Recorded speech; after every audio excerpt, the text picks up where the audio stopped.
हाय बच्चों, आज की इस वीडियो में हम सीखने वाले हैं कंपैरिजन ऑपरेटर्स क्या होता है जावास्क्रिप्ट के अंदर। ठीक है, अब हम सबसे पहले इसमें ये समझेंगे कि कंपैरिजन ऑपरेटर का यूज कब होता है, कैसे कर सकते हैं फिर हम इसके यूज।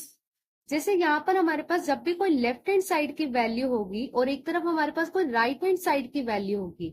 ठीक है, लेफ्ट हैंड साइड की वैल्यू होगी हमारे पास या फिर कोई राइट हैंड साइड की वैल्यू होगी, तो उसको कंपेयर करने के लिए हम क्या कहेंगे, कंपैरिजन ऑपरेटर्स का यूज करते हैं। जैसे left hand side right hand side, कुछ स्टूडेंट्स को नहीं पता लग रहा होगा क्या होता है इसका मतलब। लेट से लेफ्ट हैंड साइड हमारी ये हो गई जहां पे हम वेरिएबल क्रिएट करते हैं, राइट हैंड साइड हमारी यहाँ पर हो गई जहां पे हम वैल्यू क्रिएट करते हैं, यानी कि वैल्यू को इनिशियलाइज करते हैं, वैल्यू को डिफाइन करते हैं। ठीक है, इसके बीच में जो हम यूज करते हैं that is known as assignment operator. इसके बीच में हम जो यूज करते हैं इक्वल टू का साइन, इससे हम क्या कहते हैं, असाइनमेंट ऑपरेटर। वैसे इसके बारे में हमने प्रीवियस वीडियो में बहुत बिगनिंग में शुरू से ही डिस्कस करते आ रहे हैं कि इक्वल टू का क्या मतलब होता है, राइट। और हर वीडियो में आपको बताते रहेंगे, बट फिर भी आपको कोई भी चीज के डाउट हो आप पहले प्रीवियस वीडियोस को वॉच कर सकते हो। ठीक है, वो काफी शॉर्ट है और आपको इजी टू अंडरस्टैंड है।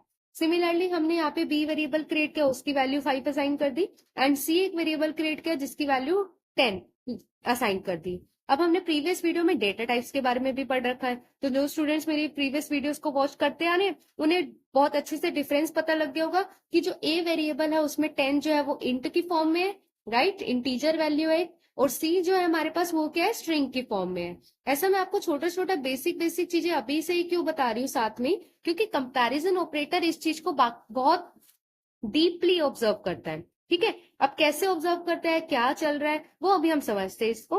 लेट्स से फॉर एग्जांपल हमने क्या किया, तीनों वैल्यूज को क्या करवा दिया, कंसोल करवा दिया। तीनों वैल्यूज को हमने क्या करवा दिया, प्रिंट करवा दिया, डिस्प्ले करवा दिया हमारी कंसोल विंडो में कि ए की वैल्यू क्या है, बी की वैल्यू क्या है, सी की वैल्यू क्या है। ठीक है, और तो सबकी सब स्ट्रिंग के अंदर है, तो एज इट इज सारी वैल्यूज क्या हो जाएगी, हमारे पास प्रिंट हो जाएगी। ठीक है, अब हम सबसे पहला जो कंपैरिजन ऑपरेटर यूज करने वाले हैं that will be equal to. Equal to जो होता है हमारे पास उसका सिंबल कुछ इस तरीके से होता है, डबल इक्वल टू के साइन आते हैं और इसको हम इक्वल टू बोलते हैं। ठीक है, अब हो क्या रहा है, जब हमने कंसोल लॉग में ये चेक करा है कि क्या ए की वैल्यू बी के बराबर है, क्या ए की वैल्यू बी के बराबर है, तो अगर हम एक तरफ रखें कि ए की वैल्यू क्या है हमारे पास 10 है, बी की वैल्यू हमारे पास क्या है 5 है। ठीक है, तो 10 क्या 5 के बराबर है, यानी क्या एलएचएस की वैल्यू आरएचएस की वैल्यू के बराबर है। तो यहाँ पे तो हमें पता लग रहा है साफ साफ कि लेफ्ट हैंड साइड की वैल्यू जो है वो डिफरेंट है राइट हैंड साइड की वैल्यू से, तो ये क्या हो जाता है, उस केस में फॉल्स हो जाता है, तो दिस विल बी फॉल्स। ठीक है, नेक्स्ट हम चेक करें क्या ए की वैल्यू सी की वैल्यू के बराबर है। तो अगर हम यहाँ पे एक चीज को देखें कि ए की वैल्यू हमारे पास क्या है, इस बार हमारे पास ए की वैल्यू जो है वो है 10, राइट। ए की वैल्यू क्या है, एक इंटीजर टर्म है, तो ए की वैल्यू हमारे पास क्या होगी 10, एंड जो सी की वैल्यू है हमारे पास वो क्या होगी, हमारे पास वो होगी स्ट्रिंग में 10। स्ट्रिंग में ये चीज आप तभी मैंने आपको पहले ही क्लियर कर दी थी। अब हो क्या रहा है, ये हमें आउटपुट क्या देगा, ट्रू देगा। वाई ट्रू, क्योंकि इसकी वैल्यू 1 0, इसकी वैल्यू 1 0, ये दोनों बराबर है आपस में जब हम इसमें इक्वल टू कंपेरिजन ऑपरेटर लगाएंगे। Got it. और यहाँ पर हमारे पास टाइप चेक नहीं होता कि एक तरफ हमारे पास इंटजर है दूसरी तरफ हमारे पास स्ट्रिंग है। यहाँ पे हमारे पास क्या चेक होती है, यहाँ पे हमारे पास वैल्यू चेक होती है, यानी कि इक्वल टू ऑपरेटर हमारे क्या मेनली चेक करते हैं, वैल्यू को कंपेयर करते हैं कि क्या लेफ्ट हैंड साइड की वैल्यू राइट हैंड साइड की वैल्यू के बराबर है या नहीं। ठीक है, अब आप कहोगे कि भाई एक तरफ तो इंटीजर है दूसरी तरफ आपके पास स्ट्रिंग है, तो ऐसा कौन सा ऑपरेटर है जो ये चीज चेक करता हो कि एक तरफ हमारे पास इंटीजर और स्ट्रिंग है तो उसकी वैल्यू को फॉल्स भी करना है। तो उसके लिए हमारे पास अगला ऑपरेटर आता है that is strict equal to. एक नॉर्मल इक्वल टू है, एक दूसरा आ गया थोड़ा स्ट्रिक्ट है, ये उसका थोड़ा सा और ऊपर लेवल का है, ये स्ट्रिक्ट है थोड़ा। ये आपको कहेगा कि भाई ये वाली साइड तो आपकी इंटीजर है, राइट, और ये वाली साइड आपकी स्ट्रिंग है, तो integer is not equal to string, right. तो उस केस में आपको क्या वैल्यू दे देगा, फॉल्स दे देगा, क्योंकि इसकी वैल्यू तो सेम है बट इसका टाइप जो है यानी कि उसका जो डेटा टाइप है वो क्या है आपके पास, डिफरेंट है, डिफरेंट है। तो इस चीज का आप ध्यान रखना कि जब आप 3 इक्वल टू का यूज करते हो तो उसमें आपकी सिर्फ वैल्यू ही नहीं उसका टाइप को भी वो चेक करता है। ठीक है, आई होप इतना क्लियर होगा आपको। अगर आपको कुछ भी कंफ्यूजन है इक्वल टू और स्ट्रिक्ट इक्वल टू में तो आप कमेंट करके मेंशन कर सकते हो। नेक्स्ट हमारे पास जो ऑपरेटर्स आते हैं that is not equal to. Not equal to से आपको नाम से क्लैरिफाई हो गया होगा, नॉट इक्वल टू मतलब वो कंपेयर करते हैं कि क्या इसकी वैल्यू है सेम है या नहीं है। अगर नहीं होती तो वो ट्रू कर देता है, अदरवाइज उसको फॉल्स कर देता है। ठीक है, तो ये आपका क्या होगा, नॉट इक्वल टू। अब ए की वैल्यू हमारे पास क्या थी, अगर हम देखें ऊपर ए की वैल्यू 10 थी और बी की वैल्यू हमारे पास 5 थी। ठीक है, अब इसी को लेके चले तो ए की वैल्यू हमारे पास 10 है, बी की वैल्यू हमारे पास क्या है, 5 है। वो पहले ही बता रहा है कि नॉट इक्वल टू 5 है, तो बात तो सही कह रहे हैं, तो इसलिए हमारे पास आउटपुट क्या आ गया, ट्रू आ गया।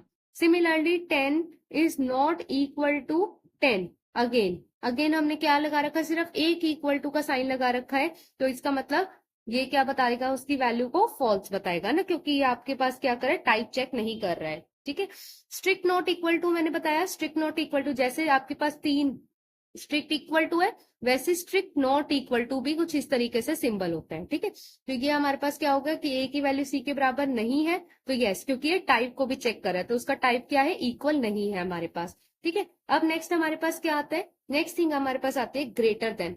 ग्रेटर देन का मतलब क्या होता है, ग्रेटर देन का मतलब होता है कि लेफ्ट हैंड साइड की वैल्यू अगर राइट हैंड साइड की वैल्यू से बड़ी है, और वाइस वर्सा। ठीक है, डिपेंड करता है कि हमारा साइन किस तरफ है। जैसे ए इज ग्रेटर देन बी, ये बताने सही है कि गलत है, तो ए की वैल्यू 10 थी, बी की वैल्यू हमारे पास 5 थी। ठीक है, अब ए और बी की वैल्यू को कंपेयर करें तो ऑफकोर्स 10 जो है वो 5 से बड़ा है, तो कंडीशन क्या हो गई, ट्रू। ठीक है, ऐसी 10 इज लेस देन 5 की, तो कंडीशन हो गई हमारे पास फॉल्स। अब नेक्स्ट है ग्रेटर देन और इक्वल टू, ये हमारे पास चेक करेगा कि वैल्यू जो है वो ग्रेटर भी होनी चाहिए और साथ में हमारे पास इक्वल टू भी होनी चाहिए। ठीक है, यानी कि ये जो ग्रेटर देन और इक्वल टू होता है ना, इसको बच्चों ध्यान से समझना, ग्रेटर देन भी है और भी है इसमें इक्वल टू। ठीक है, और इन दोनों के सिंबल्स को आपस में मिला के क्या बना देते हैं, ग्रेटर देन इक्वल टू। अब इससे ये पता लगता है हमें, इससे पता ये लगता है कि और का मतलब होता है बच्चों, हम आगे वाले ऑपरेटर्स को जब पढ़ेंगे ना अच्छे से समझ जाएंगे कि लॉजिकल ऑपरेटर जो और होता है उसका क्या मतलब होता है, कि कोई भी एक कंडीशन क्या हो सकती है, ट्रू हो सकती है। ठीक है, यानी कि एनी वन कंडीशन क्या हो सकती है, हमारे पास ट्रू हो सकती है। जैसे for example A is greater than और इक्वल टू बी, तो यानी कि 10 इज ग्रेटर देन और इक्वल टू बी, ये तो फिलहाल ट्रू है। कैसे ट्रू है, ये इक्वल टू है नहीं, इक्वल तो है नहीं, लेकिन ये ग्रेटर जरूर है, तो इसका इसलिए इसके लिए इसका आउटपुट क्या आया, ट्रू आ गया।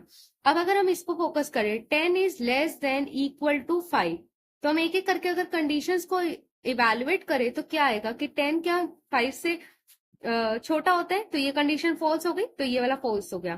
क्या वो इक्वल है दोनों आपस में, नहीं, तो ये भी क्या हो गया, हमारे पास फॉल्स हो गया, इसलिए ओवरऑल आउटपुट हमारे पास क्या आ गया, इसका फॉल्स आ गया। ठीक है, तो कोई भी डाउट है तो एक बार आप कमेंट करके मेंशन कर सकते हैं, हम उसी टाइम डाउट क्लियर कर देंगे। और कोई अगर डाउट है किसी भी चीज को लेके वो आप मेंशन कर सकते हैं, यानी कि हमें फीडबैक बेसिकली प्रोवाइड कर सकते हैं। अब हम इस बार ही मूव करते हैं एक बार इसके प्रोग्राम पे, है ना, क्योंकि हमें लाइव कोड पे भी फोकस करना है। तो हम यहाँ से वापस चलते हैं और अपना नेक्स्ट प्रोग्राम जो है कंपैरिजन ऑपरेटर वाला, उसको थोड़ा एग्जीक्यूट करके चेक करते हैं। ये सेम प्रोग्राम है जो अभी अभी हम सीख कर आए हैं, और इसका आउटपुट जो है हमारे पास, वो उसको हम एग्जीक्यूट करते हैं कि क्या हमारे पास आउटपुट आएगा। बेसिकली जो पूरा प्रोग्राम अभी हमने समझा है वही हमारे पास इसका आउटपुट डिस्प्ले कर रहा है। तो पहले ए बी सी की वैल्यू डिस्प्ले हुई, और फिर हर एक ऑपरेटर का यूज करते हुए दिखाया जा रहा है कि उसकी वैल्यू ट्रू है या फॉल्स है, जिसको आप बहुत ही इजीली पोज करके इंटरप्रेट कर सकते हो कि किसकी वैल्यू ट्रू आई है, किसकी वैल्यू फॉल्स आई है। इसी के साथ अगर आपको वीडियो अच्छी लग रही है तो वीडियो को लाइक जरूर करें, कमेंट करें, शेयर करें अपने बाकी फ्रेंड्स के साथ जो प्रिपेयर करें इंटरव्यू के लिए, जो बीसीए कर रहे हो, एमसीए कर रहे हो, क्योंकि उन सबके सिलेबस पे कंप्यूटर है, ये जावास्क्रिप्ट का प्रोग्राम आते हैं। एंड चैनल को सब्सक्राइब करना ना भूलें। Thank you so much.